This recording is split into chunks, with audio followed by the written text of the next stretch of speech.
Step 4 on Blessed and Ever Memorable Obedience, paragraph 89.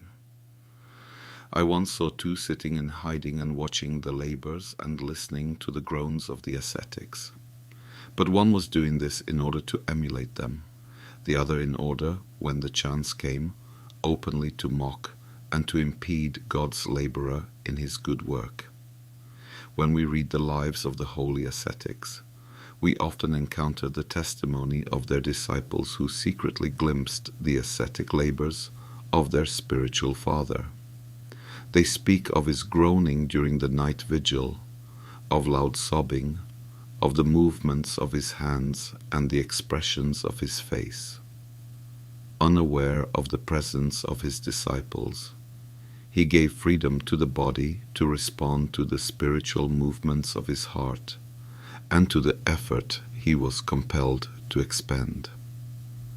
For those who understand such spiritual struggle, this secret glimpse of the ascetic is a great encouragement, yet others may regard it as something very ridiculous and foolish.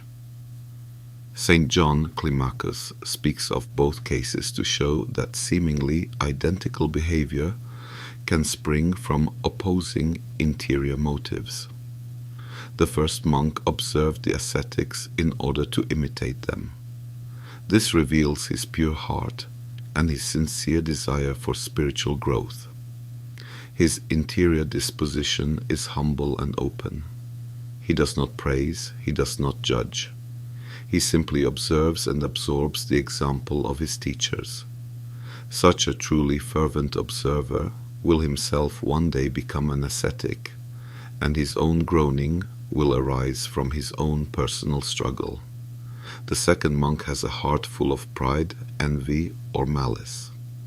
Though he too sits in hiddenness, his motives are entirely destructive.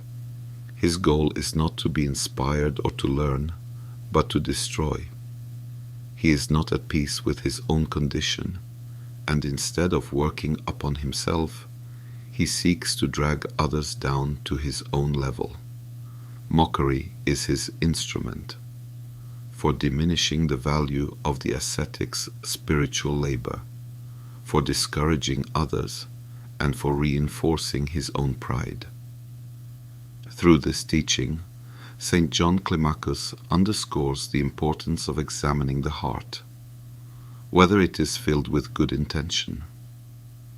Our present age, through the mass media, allows us to observe the lives of others from a kind of hiddenness. If we cannot avoid this, we ought at least to be on guard, lest an evil intention take hold of us. We must continually ask ourselves whether the sight of others leads us to gratitude for good inspiration, or to reactions of criticism, mockery, and the belittling of their achievements. This teaching is therefore a powerful warning against envy, pride, and lovelessness, which can conceal themselves behind an apparently neutral gaze into the life of one's neighbor.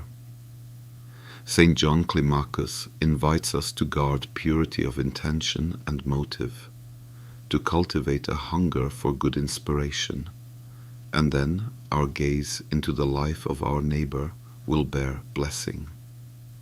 In the contrary case, we become instruments of evil, and through mockery and criticism, we may bring to a halt the good efforts of our neighbors on the path toward their own salvation.